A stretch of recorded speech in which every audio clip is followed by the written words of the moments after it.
Hello, everyone, and welcome to Ask Uncle Buck. I'm your host, Uncle Buck. You got big buck questions? I got big buck answers. Hey, second week in studio.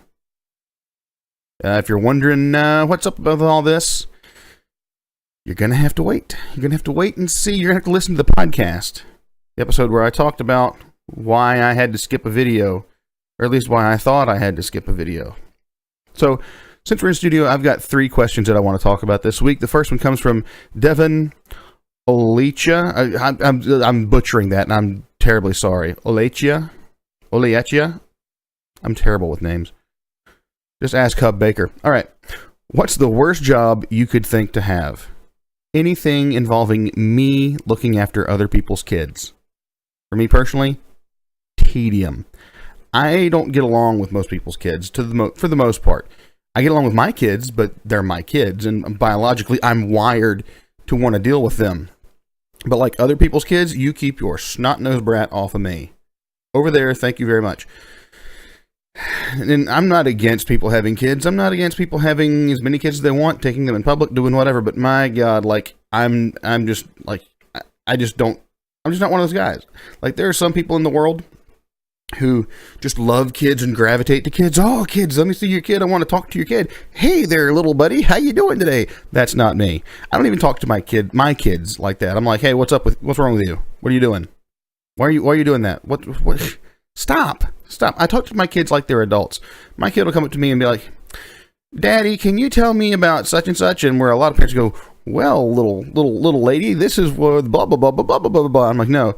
Okay, so this thing over here that does that thing, and this is the thing over here, and that's why that happens. She goes, oh, okay. And she learns something instead of getting a weird fairy tale. So, and I'm extremely honest with my kids. Probably even in times when I shouldn't be.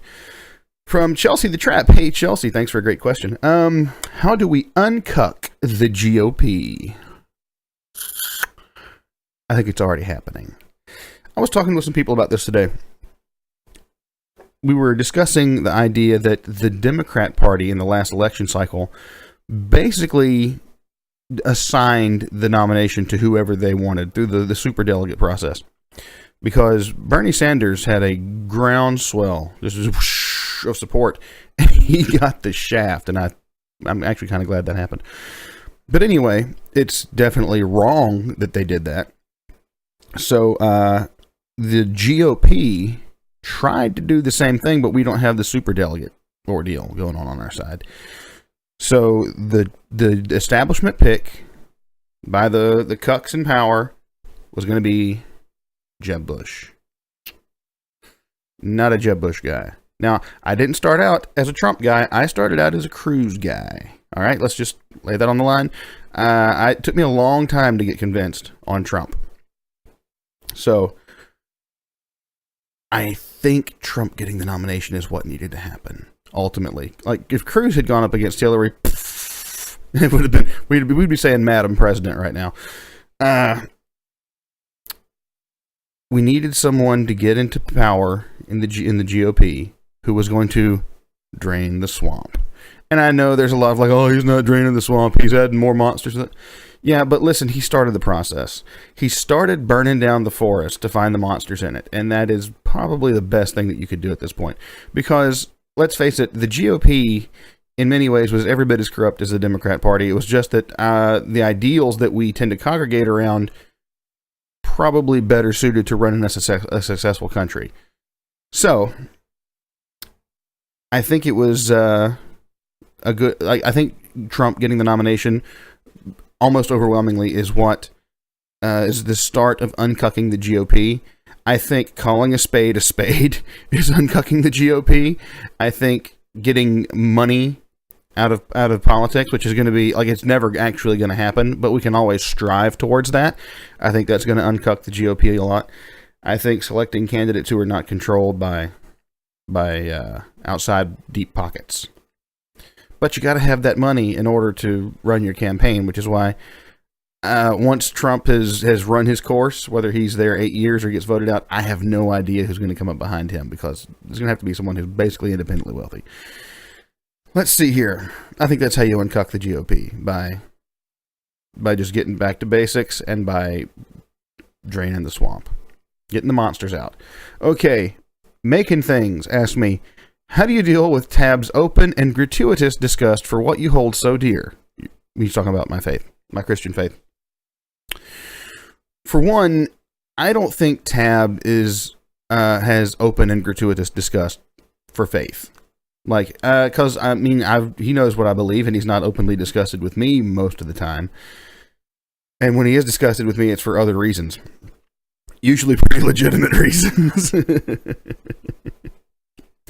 That being said, Tab is disgusted with religion.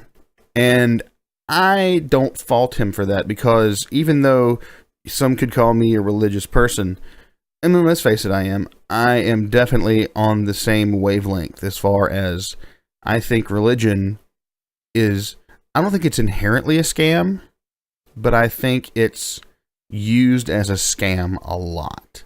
And that's his beef, is that religion's a scam. So, I think in a perfect world that was never corrupted, you would not need a church, you would not need a priest, you would not need anything except, and this is like if Christianity is true. I'm gonna throw that caveat out there. If Christianity is true and there is a God and Jesus is his son, then you don't need a priest or a church or anything. You just have direct access to God. It's the way it ought to be. It's the way it can be. It's the way it's supposed to be.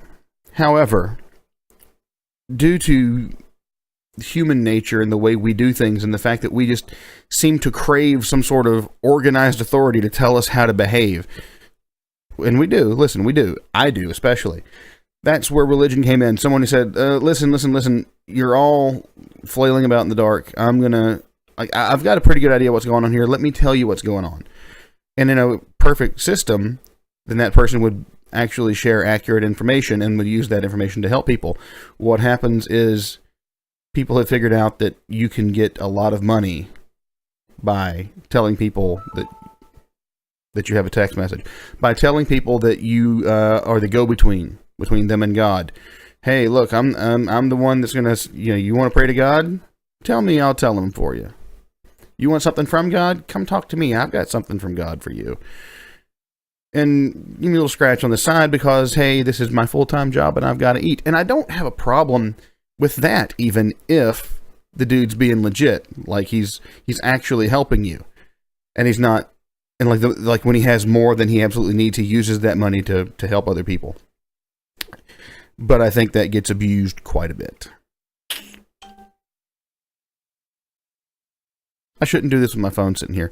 Anyway, how do I put up with people in general having disgust for my faith? I just recognize that I don't care.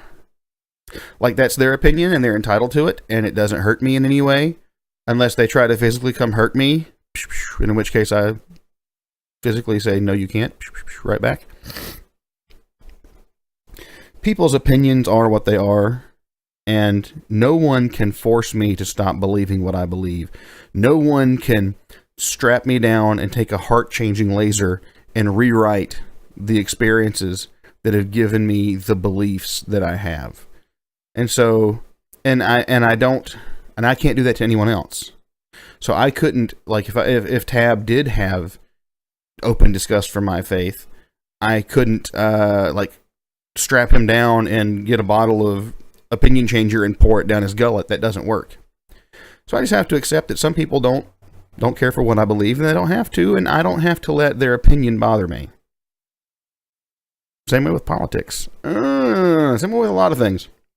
And that's just my thoughts on the matter. So anyway, this has been Ask Uncle Buck. I've been your host, Uncle Buck. You had big buck questions, and I had big buck answers. Hopefully next week we'll be back to a little bit of a normal thing where I'm sitting in my car instead of in a nice studio. We can go nice and low key instead of having all this equipment around. That actually does a better job. I'll catch you guys next time.